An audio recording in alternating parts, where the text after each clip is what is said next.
A partir de este momento, el espacio se llena de eco. Respira, habla, escucha, mira, crea, actúa, piensa, vive, vive eco. Bienvenidos. Muy buenas tardes, bienvenidos a su programa Vive Eco, 12 del mediodía con 3 minutos. Gracias por estar con nosotros. Arrancamos un programa más para hablar de Brasil, de la selva amazónica. Y hoy, bueno, pues, ¿qué es lo que un elemento que le da muchísima vida y muchísimo sentido a la selva amazónica? Obviamente, el río Amazonas y todo lo que tiene que ver con su monitoreo. ¿Cómo están las aguas del río Amazonas? Así que, bienvenidos a Vive Eco. Gracias también, saludamos a Claudia Fernández, a Enrique Posada. Saludamos también a Jorge Aguilera, que esperemos que le esté yendo muy bien con la transmisión del partido que actualmente se está transmitiendo a través de C7 Jalisco, C7 Radio, pero también saludamos y agradecemos a Fernando Martínez que recibe esta señal para C7 Televisión. Gracias a Elcita Álvarez que nos apoyará en las líneas telefónicas y que estas son 3030-5326, 3030-5328 y 01800-087-88, no es cierto. Nuestras líneas telefónicas es una y es 3030-5350. Saludo con muchísimo gusto a mi compañera y amiga Ale Alvarado. Hola Ale, ¿cómo estás? Bien, haciéndote caras así de sí. No.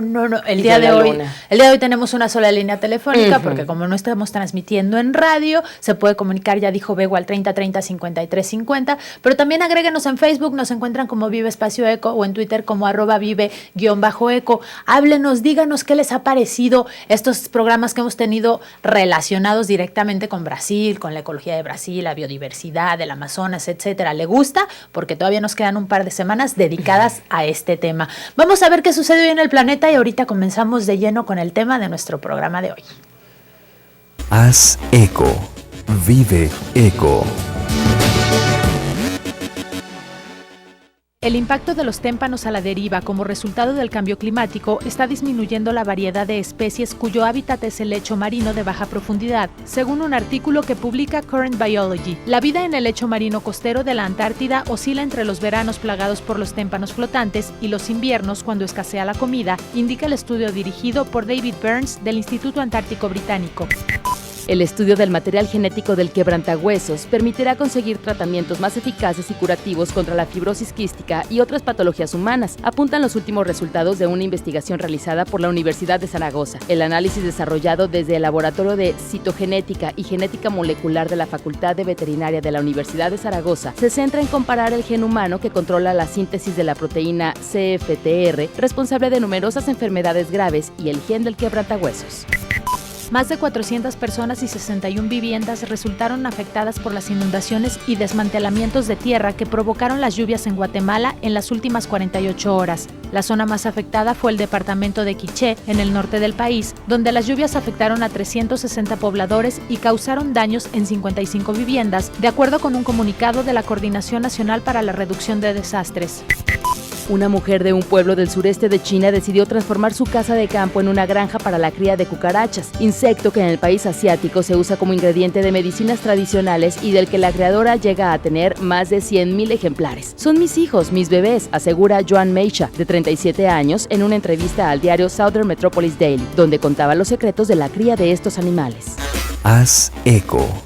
Vive eco.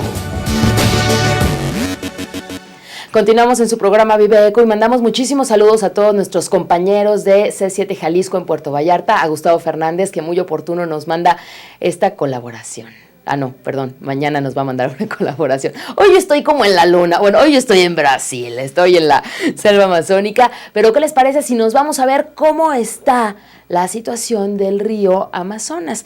Hay monitoreos y, pues esta vez nos centraremos en él. Por eso saludamos con muchísimo gusto al maestro en ciencias, Alejandro Juárez, director de Corazón de la Tierra, Instituto de Desarrollo Ambiental, y también es integrante de TOAP, del Sistema de Monitoreo de Aguas Transfronterizas, como lo es el río Amazonas. Alejandro, bienvenido. Hola, buenas tardes, muchas gracias, y vamos a platicar de Brasil y del Amazonas.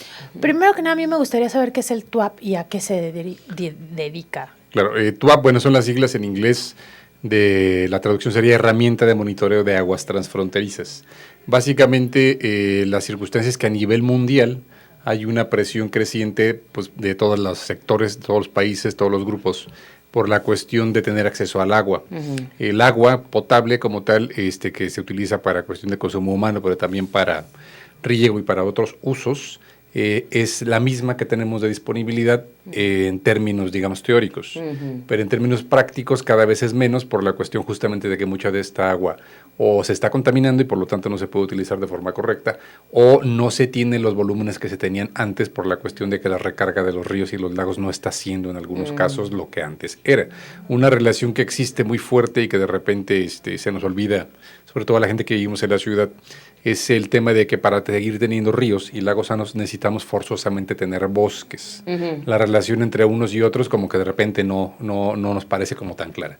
Pero básicamente la cuestión está en que si no tenemos bosques sanos de forma extensa, que reciban la lluvia y la permeen, la infiltren, y que esto permita después que el agua fluya lentamente para recargar los ríos y los lagos, sí tenemos problemas, digamos, en términos de la disponibilidad a lo largo del año. Para los que vivimos en la zona metropolitana de Guadalajara y en Jalisco, el ejemplo del lago de Chapala con la Sierra del Tigre es esta relación, ¿no? Del bosque con el lago de Chapala. Así de todos los bosques que se encuentran alrededor del lago tienen un papel muy, muy importante. Por lo tanto, conservar estos bosques y manejarlos de forma correcta es importantísimo si queremos asegurar nuestras fuentes de agua. Bueno, en esta lógica, esta herramienta de monitoreo que les menciono es una herramienta propuesta por lo que viene siendo el Programa de Naciones Unidas para el Medio Ambiente. Ellos están coordinando el proceso. ¿Para qué? Para poder determinar cuáles cuencas que se encuentran, digamos, en todo el planeta son más importantes que otras. Esto puede sonar como muy extraño. El punto es que todo el mundo dice que su cuenca o que su río o que su lago es el más importante. Claro. Siempre, digamos, estamos bajo esta lógica. El tema es que la ONU, entre otras cosas, se ha dedicado en los últimos 20 años a buscar financiamiento para realizar actividades de conservación, protección y en algunos casos restauración de cuencas, entendiendo la cuenca como este territorio amplio donde llueve y que esa agua se concentra después en un cuerpo de agua, ya sea un río, un lago o incluso agua subterránea, que a veces de repente se nos olvida justamente porque no lo estamos viendo. En este punto entonces es, bueno, si existe esta circunstancia y esta demanda en todas partes del planeta, ¿a quién le hago caso? ¿Por qué? Porque aunque la ONU, como institución internacional, tiene capacidad de conseguir volúmenes importantes de financiamiento, no puede financiarlo todo. Entonces, bajo esta situación, una pregunta que comenzaron a realizarse ahora cosa de 6 años es, oye, ¿y dónde estamos poniendo los recursos, por ejemplo, para la restauración de cuencas, en el caso del lago Victoria, por ejemplo, en el caso de África, donde se ha invertido muchísimo dinero porque son, entre otras cosas, la fuente de nacimiento del río Nilo? Oye, ¿lo estamos usando bien? ¿No habrá otra cuenca que de veras sea más importante? Porque digo, la cuestión está en que pusimos ahí financiamiento pues porque alguien dijo que era importante y como pusimos nosotros vino otro y puso más. No estamos desatendiendo otras áreas. ¿Sí? Y si las estamos desatendiendo, ¿cómo sabemos cuáles son las más prioritarias? Entonces, a partir de esto, un grupo de científicos en todo el mundo, en el cual tengo la fortuna de participar, decidimos desarrollar una herramienta para poder verificar cuáles cuencas, digamos, tienen más importancia en términos de la cantidad de gente que benefician, en términos del valor que tiene el agua para el mantenimiento de ecosistemas, pero además, además del monitoreo como tal, es cómo mejorar los procedimientos que permiten que estas cuencas, que son compartidas entre varios países, se puedan manejar de forma más eficaz. De por sí el manejo de cuencas es un reto muy fuerte, incluso estando dentro de un solo país. Ahora hablando de una cuenca que puede ser compartida por varios países, el reto se multiplica. En el caso, por ejemplo, de la cuenca del río Amazonas, estamos hablando de un total de 8 países que la comparten. Y el Amazonas como tal, en términos de lo que viene siendo la masa forestal y el río, tiene una superficie de aproximadamente 8 millones de kilómetros cuadrados. Alejandro, ¿qué te parece si ahorita nos sigues platicando de estos 8 países? Sí. ¿Cuál es pues ahora sí que la mano que mete cada país y en qué influye en esta cuenca de cada uno del Amazonas? Nosotros tenemos que ir a nuestro primer y único corte, pero no nos tardamos nadita. Regresamos en Vive Eco. Estamos hablando de TUAP, Sistema de Monitoreo de Aguas Transfronterizas, análisis del río Amazonas. Regresamos. Haz eco. Vive Eco. Haz eco. Vive Eco. Regresamos a su programa Vive Eco, platicando del río Amazonas y este curso a través de 9 países y cómo es que se ponen de acuerdo para que sea este recurso pues usado por cada uno sin dañar al el curso que sigue, ¿no? El curso que continúa. De esto se trata, pues, todo el monitoreo de las aguas transfronterizas. Y como decía Alejandro Juárez antes de irnos al corte, si de por sí el manejo de cuencas en un mismo país es complicado y tenemos un caso muy cercano con la cuenca del río Lerma, Chapala, bla, bla, bla, imagínense con el río más caudaloso del mundo como el río Amazonas, ¿no, Alejandro? Sí, de hecho, cuando hablamos del Amazonas, todo el mundo tenemos una idea de que es un río muy, muy caudaloso, muy importante, pero de repente nos cuesta trabajo entenderlo. Les mencionaba, para que nos hagamos una idea, todo nuestro territorio, todo México, el país completo, son aproximadamente un poquito menos de 2 millones de kilómetros cuadrados. La cuenca del Amazonas completita son 4 veces más. O sea, México cabería 4 veces en el bosque de las Amazonas. No manches. Y en esta circunstancia, el volumen de agua que lleva el Amazonas es tan inmenso que tú puedes estar a 20 kilómetros de la costa, donde fluye el río y tomas agua dulce en el mar. O sea, el volumen de agua que está manejando es impresionante. Increíble. Y se alcanza a notar porque el color del Amazonas, normalmente como lleva arrastre de hojas, un poco de suelo, etcétera, etcétera, estando en el mar y ves que es como un poco terroso. Cuando el agua ya se ve muy clara, ya es agua marina. Pero la cuestión está en que sí, el volumen es tremendamente impresionante. Ahora, el punto es que cada uno de los países que comparten la cuenca tiene, digamos, la circunstancia y lo manifiesta de utilizar los recursos que tiene dentro de la misma. El tema es que tiene razón. El punto es, bueno, sí, pero ¿cómo le haces para que uses tus recursos sin que afectes al otro país que también comparte la cuenca? Claro. Entonces, por ejemplo, un país en el que nunca se piensa cuando se habla del Amazonas es Perú. El punto es que Perú es importante porque ahí nace el río. Nace en la parte alta de los Andes y, digamos, drena desde esa parte que es altísima y pegada al Pacífico, pero en realidad se acaba moviendo y acaba desembocando en el Atlántico. Entonces, dentro de esta circunstancia, como les menciono, es, bueno, ¿cómo le hacemos para definir mecanismos claros que permitan tomar decisiones, digamos, de acuerdo y que sean más o menos equilibradas y más o menos justas? Y en esta circunstancia, ¿cómo le hacemos para definir acciones que permitan el manejo sustentable del río como tal, pero también de todo lo que viene siendo la selva amazónica, y de una forma que se mantenga a lo largo de muchas décadas? ¿Sí? Es un tema muy, muy importante. En este sentido, también hay que recordar que en el caso particular del Amazonas, estamos hablando de un área, de un ecosistema que tiene implicaciones a nivel mundial. ¿Por qué? Porque es una masa forestal gigantesca que contribuye de manera muy importante a la captura de dióxido de carbono en un proceso como el que estamos actualmente de calentamiento global. En este sistema de monitoreo, ya mencionas, ¿cómo se ponen de acuerdo? Porque además tú eres mexicano y eres un representante en TUAP, pero hay un representante de cada país y cada quien puede decir, no, yo vengo a defender a Perú, yo vengo a defender a Brasil, o cómo, ahora sí que cómo se ponen de acuerdo y ya decías, ¿a quién darle la razón? De lagos, o de ríos, no. De hecho, la cuestión, el TUAP como tal es una herramienta en donde participamos científicos. Entonces, en esta circunstancia, los estudios y lo que estamos nosotros planteando, estamos creando herramientas que se pueden utilizar en cualquier país, pero nosotros no intervenimos directamente en la toma de decisiones. Nosotros creamos las herramientas y nosotros, digamos, las damos a conocer para que se utilicen en esta circunstancia. En el caso, por ejemplo, de aquí de México, me tocó coordinar en noviembre del año pasado en una reunión a nivel México y Centroamérica, justamente para definir cuáles son los ríos y lagos transfronterizos que tienen que ser, digamos, monitoreados de manera más precisa en esta lógica de poder definir estructuras. También creamos un cuestionario que se está entregando a gestores, gente que hace cuestión de manejo de ríos y lagos, y también, digamos, se está entregando a grupos de investigadores para recopilar una cantidad mayor de información que permita que esta herramienta se convierta en algo mucho más certero. Hay que mencionar que la herramienta como tal está en proceso de desarrollo y este es su tercer año. Y la herramienta como tal se presenta a la ONU a fines de este año en una reunión que se va a llevar a cabo, si recuerdo correctamente, en Tailandia. Requiere de mucho tiempo, digo, no es algo de que se junten los investigadores, desarrollen las herramientas, se compartan con los gestores, los países, las políticas, etcétera.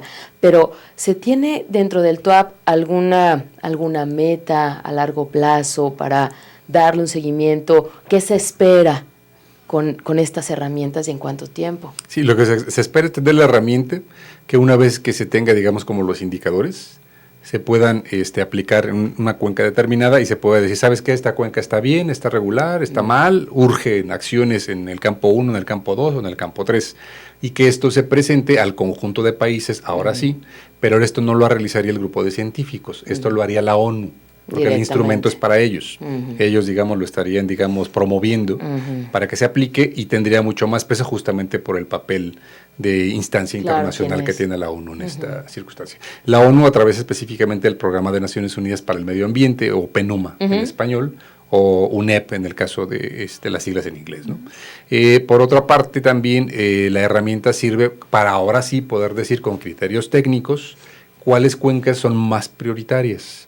¿Por qué? Porque como justamente la situación de que no, es que la mía es la buena, es muy difícil cuando hay una circunstancia, digamos, de percepción, incluso un poco como de defensa del espacio, de la cuestión lógica de este tipo nacional incluso, que alguien pueda aceptar que una cuenca es más importante que otra.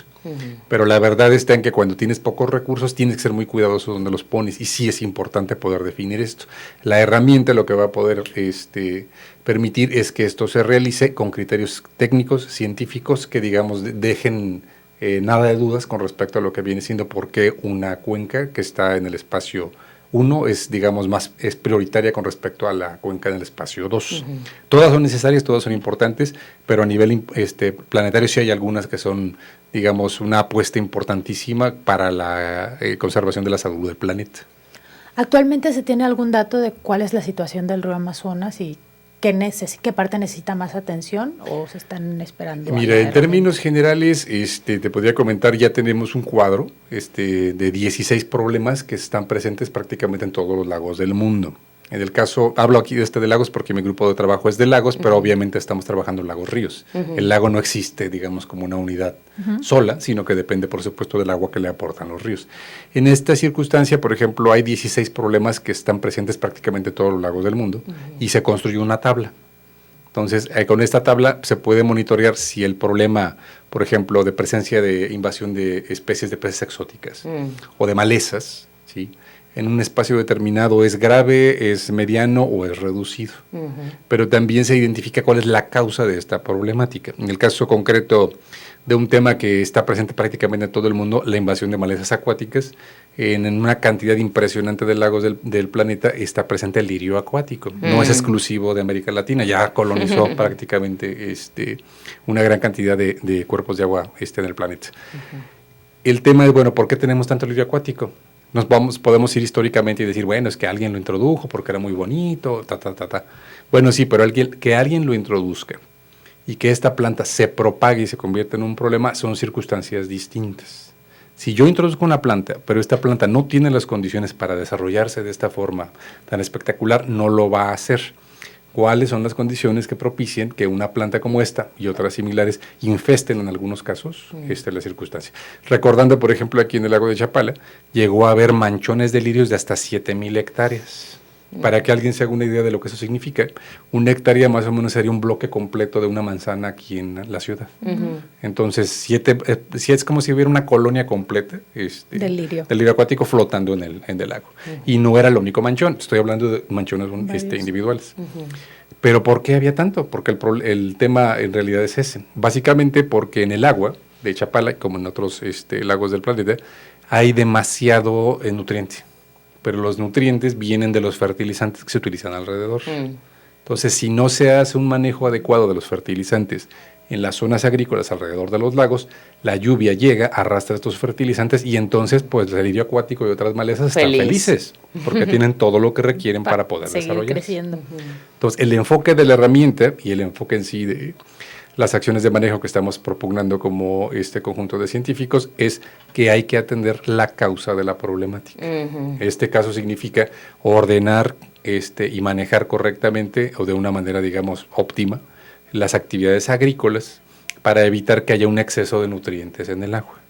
Porque el exceso de nutrientes no solamente genera exceso de malezas, sino que también propicia la aparición de lo que le llamamos explosiones de algas. ¿Qué es esto? Que de repente las algas microscópicas también tienen muchos nutrientes, se ponen felices a hacer una fiesta y entonces se empiezan a reproducir de manera impresionante. Pero se reproducen tan rápido que entonces pintan el agua de verde.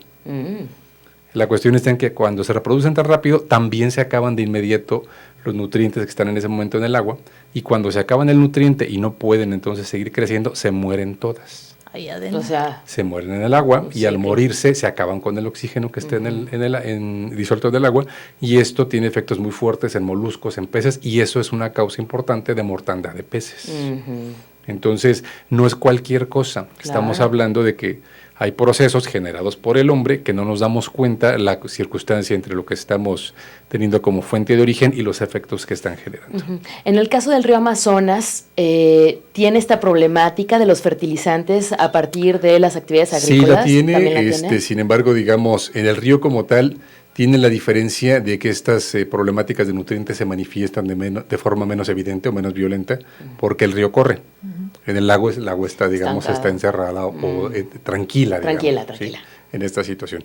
Sin embargo, el río, por ejemplo, un problema fuerte que está teniendo y que se manifiesta en esto que les mencionaba del agua del río cuando entra en el mar, es que tiene niveles importantes de erosión, ¿sí? Por la cuestión de pérdida de bosques. ¿Sí? Cuando uno ve el agua de un río y esa agua parece chocolate, es porque hay una erosión importante. La lluvia arrastra el suelo y se lo lleva a lo que viene siendo el cuerpo de agua, y esto tiene efectos muy fuertes que a lo mejor no se ven de inmediato, pero sí tienen circunstancias en términos de que, por una parte, por ejemplo, oscurecen el agua. Entonces uno puede decir, bueno, ¿y eso qué?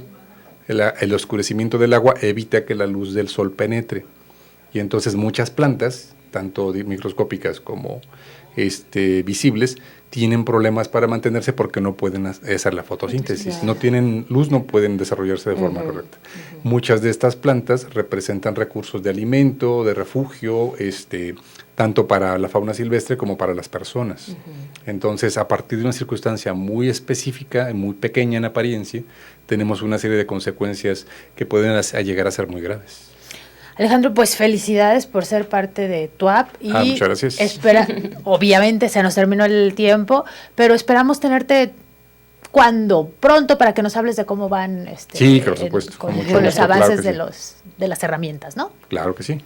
Muchas gracias por haber venido, Alejandro Juárez, director de Corazón de la Tierra, Instituto de Desarrollo Ambiental e integrante de TUAP del Sistema de Monitoreo de Aguas Transfronterizas, que nos platicó de este monitoreo del río Amazonas y también de otras cuencas. Muchas gracias, Alejandro. A ustedes estén muy bien. Gracias. Ale, nos vamos. Mañana continuamos con un tema también acerca de Brasil, aquí en Vive Eco. Así es, no se lo pierdan, Vive Eco despuesito de las 12 del mediodía. Sigue escuchando los partidos por el 6:30 de AM o el 96.3 de FM. Mañana nos vemos. Haz eco. Vive eco.